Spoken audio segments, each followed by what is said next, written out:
What's up everybody, I am Jaspreet Singh and welcome to the Minority Mindset. Today, I want to talk about some things that you should never do with your money. Like burn it? Okay, so beyond the three things that I'm going to go over that you should never do with your money, there are some common sense things that you shouldn't do. Like burn your cash, bury your cash, eat your cash and wait for change to come out the other end.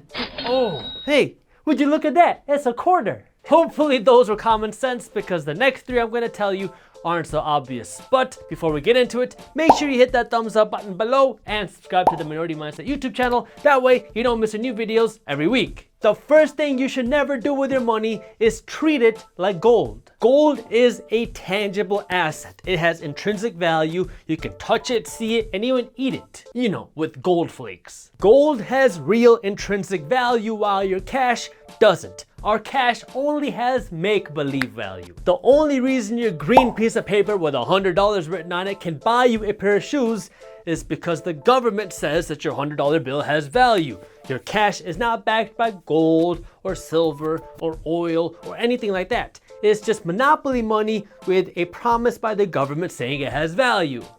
If the government says it's good enough, I'll take that. Shoot, give me the $100 if you don't want it, Jaspreet. Well, it can become a problem when you understand what your paper money really is. There is a limited supply of gold in the world. Like, if we wanted more gold, we would have to physically go and mine for gold, and that's why it has intrinsic value, because you can't just print gold, even if you had a 3D printer. Paper money, on the other hand, is a little bit different. If the government wanted more money, the Federal Reserve would just print a whole lot more money.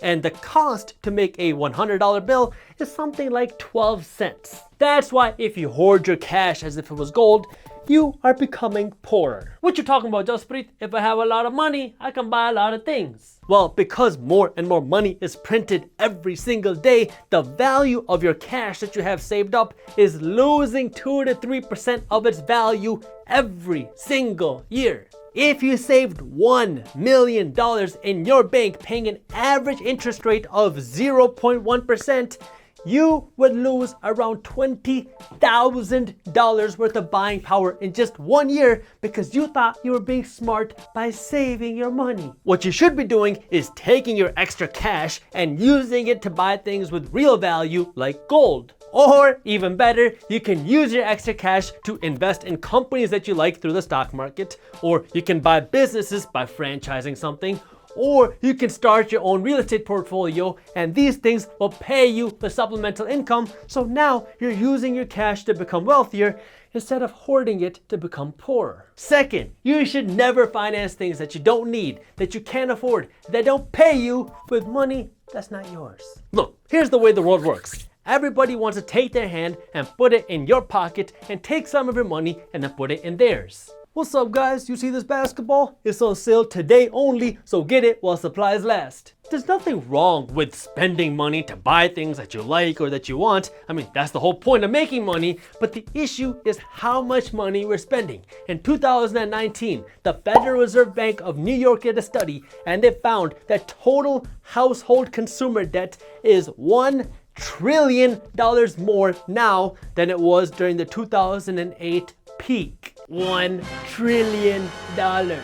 Americans are spending like it's their job, but our real jobs aren't paying enough to support all this spending. There's obviously a lot of reasons for this, but I would say that the number one reason why it's so hard for the majority of people to control their spending is because you can't show off your new Apple stock the way you can your new Apple AirPods. Delaying some gratification might make you look like a loser for some time being, but it will keep you out of consumer debt, which will keep more money in your pocket, which you can use to invest in your future to build your wealth, which means that you'll have enough money to afford all the Apple AirPods you want in the future interest-free with cash without any stress. Oh, I can't believe you want me to look like a loser, Jaspreet. The simplest thing you can do is from now on, don't finance anything and only buy what you can afford. And how do you know what you can afford? Well, you can follow a rule of 5, which says if you can't buy 5 of them, you can't afford 1 of them. And finally, the third thing you should never do with your money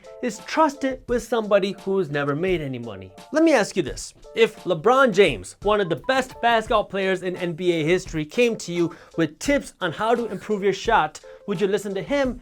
Or would you rather listen to your fat uncle who has never stepped on a court before? It might seem obvious, but the majority of people would rather listen to fat uncle's advice instead of Uncle James's advice because your fat uncle's advice is so much easier to accept. It's okay, Sonny. You don't gotta practice that hard. Sometimes you just gotta chill. Everyone, your parents, your banker, the pizza delivery guy will have strong opinions on how you should be spending your money. Listen, man, you should invest in pizza making machines. You will make a killing. They will sound very confident and they will make you feel like a fool for not listening to them, but you should listen to the advice of very few people. One of my favorite examples of this was this meme we posted on a Minority Mindset Instagram page where somebody said, my roommate just finished writing a book on, quote, how to get money, end quote, and now he needs money to publish it, and somebody responds with a tweet, tell him to read the book. Knowing what to do with your money and talking about it is very different than actually doing it, so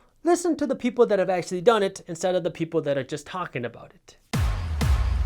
Thank you for watching. If you enjoyed the video, hit that thumbs up button and share it with one friend so we can help spread the word. Don't miss our new videos on entrepreneurship, business, and money every Monday, Wednesday, and Friday at 7:30 a.m. Pacific Standard Time. So hit the subscribe button and the notification bell below. That way you actually find out when our new videos are released. And as always, keep hustling.